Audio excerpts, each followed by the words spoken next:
अस्सलाम वालेकुम। तो कैसे आप सब लोग, welcome to my YouTube channel और आप देख रहे हैं फैक्ट मोटिवर। जैसा कि मैंने लास्ट वीडियो में आपको एरिया 51 की मिस्ट्रीज के बारे में बताया था, अगर आप वो वीडियो देखना चाहते हैं तो उस वीडियो का जो लिंक है मैं आपको डिस्क्रिप्शन में दे दूंगा और आपको इधर ऊपर स्क्रीन पर राइट साइड पर शो भी हो जाएगा, आप इसे क्लिक करके भी वीडियो देख सकते हैं। आज का टॉपिक मेरा इससे थोड़ा डिफरेंट है। आज हम बात करने लगे हैं हिरोशिमा और नागासाकी पर। इसको भी हम डिटेल समझेंगे। आप इस वीडियो को लाइक कर देना और चैनल को सब्सक्राइब कर देना। इंट्रो रोल करते हैं।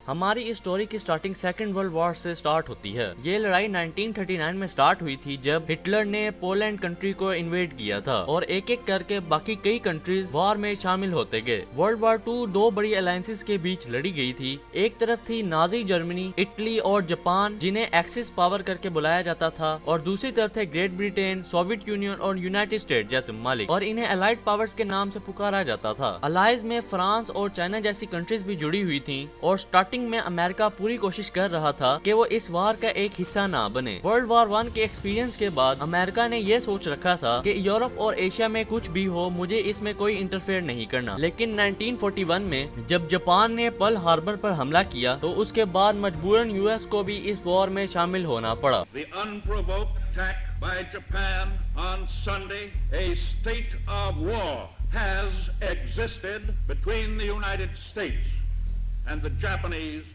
Empire. यहाँ पर जापान के कॉन्टेक्स्ट से चीजों को समझना बहुत जरूरी है, क्योंकि जब भी वर्ल्ड वॉर 2 की बात की जाती है तो अक्सर हम जर्मनी और हिटलर पर ही सबसे ज्यादा फोकस करते हैं और इसमें हम जापान की ज्यादा बात नहीं करते। अर्ली 1900s में जापान में भी इंपीरियलिज्म देखा जा रहा था, ठीक उसी तरीके से जैसे ब्रिटेन, फ्रांस और भी कई यूरोपियन कंट्रीज बाकी कंट्रीज पर कब्जा करने लगे हुए थे, यानी कि उन्हें कॉलोनाइज करने लगे हुए थे। और यही सेम चीज जापान भी कर रहा था। सिमिलर जैसे कि पहले इंडिया एक ब्रिटिश एम्पायर का हिस्सा था, ऐसे ही 1940 तक जापान के अंदर Indonesia, Myanmar, Cambodia, Laos, Vietnam, eastern areas of China, north Korea, south Korea, इन सब कंट्रीज पर जापान का कब्जा था। ये जापानीज कॉलोनाइजर ग्रेट एशिया की बात करते थे कि हम एक ऐसा एशिया बनाएंगे जो कि यूनाइटेड हो, लेकिन ये सब सिर्फ कहने की बातें थीं। लेकिन रियलिटी में बाकी और कॉलोनाइजर्स की तरह ये जमीन पर रिसोर्सेज एक्सप्लॉइट करने के लिए कब्जा करते थे ताकि वहाँ से उन्हें खुद मुनाफा मिल सके। सबसे बड़ा इन्होंने एक्सपेंशन किया था 1931 में। नॉर्दर्न चाइना में एक एरिया था मंचूरिया करके, वहाँ पर इन्होंने अपना कब्जा किया। नॉर्थ में इनका इरादा था कि ये मंगोलिया पर भी अपना हमला करेंगे और साउथ में इनका प्लान था कि वियतनाम, लाओस और कंबोडिया में उनके एरियाज पर कब्जा करेंगे। बेसिकली ये साउथ में आजकल जो कंट्रीज है, वियतनाम, कंबोडिया, ये एक्चुअली में उस टाइम फ्रेंच एम्पायर का हिस्सा होते थे और इन्हें वहाँ फ्रेंच इंडो चाइना करके बुलाया जाता था। और अगर जापान इन पर कब्जा करना चाहता था तो उन्हें वहाँ पर सबसे पहले फ्रेंच एम्पायर से लड़ना पड़ना था और 1914 में यही हुआ। उन्होंने फ्रांस के साथ जंग छेड़ी और इन एरियाज पर अपना कब्जा कर लिया। लेकिन ये करने से जापान वर्ल्ड वॉर 2 का पार्टिसिपेंट बन गया।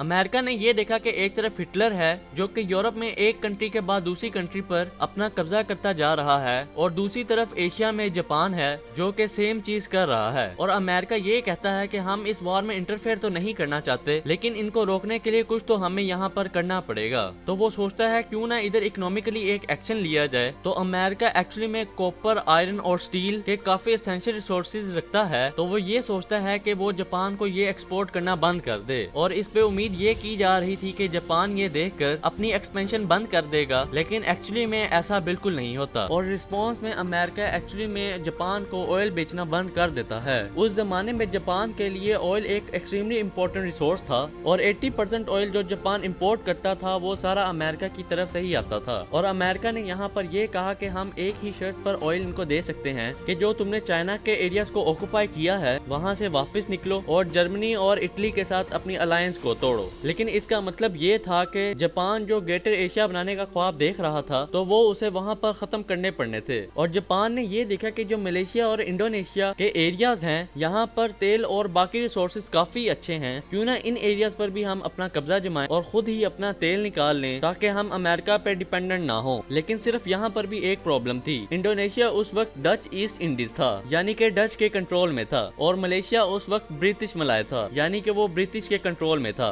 और ब्रिटिश और डच दोनों अमेरिका के अलाइज थे। अगर जापान ने इन कंट्रीज पर भी अपना हमला कर दिया तो इसका मतलब ये था कि अमेरिका हम पर हमला कर देगा, क्योंकि यहाँ पर अमेरिका के दोस्तों पर हमला किया जा रहा था।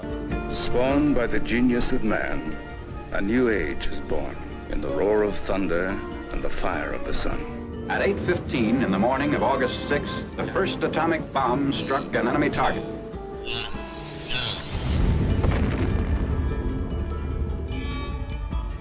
In this instant, Robert Oppenheimer recalls a passage from a sacred book of the Hindu.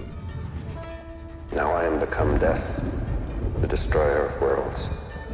6 अगस्त 1945 में जापान का एक शहर हिरोशिमा, जहां पर गर्मियों का मौसम चल रहा था और एक बहुत ही खूबसूरत दिन निकला हुआ था। नीला आसमान और धूप भी काफी अच्छी निकली हुई थी और सुबह पीर का वक्त था। सुबह के करीब तकरीबन 8 बजे लोग जस्ट अपने ऑफिस पहुंचे थे और छोटे बच्चे स्कूल पहुंचे थे और इनके स्कूल में पहला पीरियड स्टार्ट होने वाला था। और इसी दौरान कुछ लोगों को अमेरिका का बोइंग B-29 एयरक्राफ्ट आसमान पे उड़ता हुआ दिखा। ठीक 8:15 पर इस एरोप्लेन से कुछ नीचे जमीन की तरफ आता हुआ दिखता है, लेकिन दूर से लोग उसे इतना क्लियरली नहीं देख सकते थे कि ऐसी ये छोटी सी चीज क्या है जो कि एयरक्राफ्ट से नीचे गिर रही है। उन्होंने अपने ख्वाबों में भी ये नहीं सोचा होगा कि ये एक एटॉमिक बॉम्ब था। एग्जैक्टली ये 45 सेकंड के लिए आसमान से कॉन्टिन्यूसली जमीन तक गिरता रहता है और उसके बाद एक पलक झपकते ही सब खत्म हो जाता है। शहर में मौजूद हजारों लोगों को अपनी जिंदगी के आखिरी पल में बहुत तेज रोशनी चमकती हुई दिखती है। बम धमाके की वजह से इंस्टेंट फायर बॉल क्रिएट हो जाता है।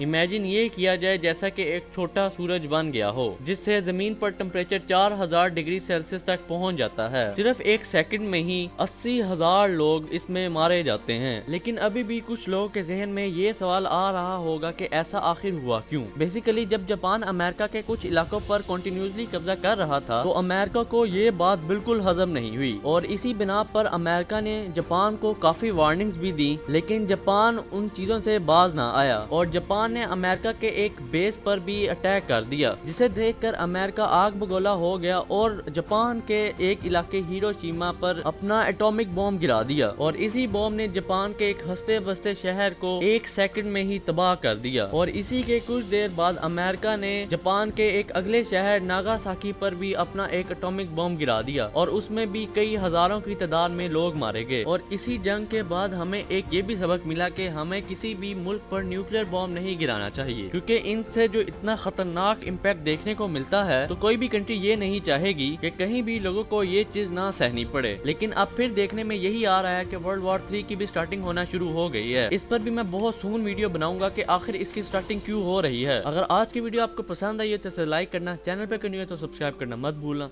मिलते हैं जल्दी नेक्स्ट वीडियो में। Thank you so much for watching. Allah Hafiz.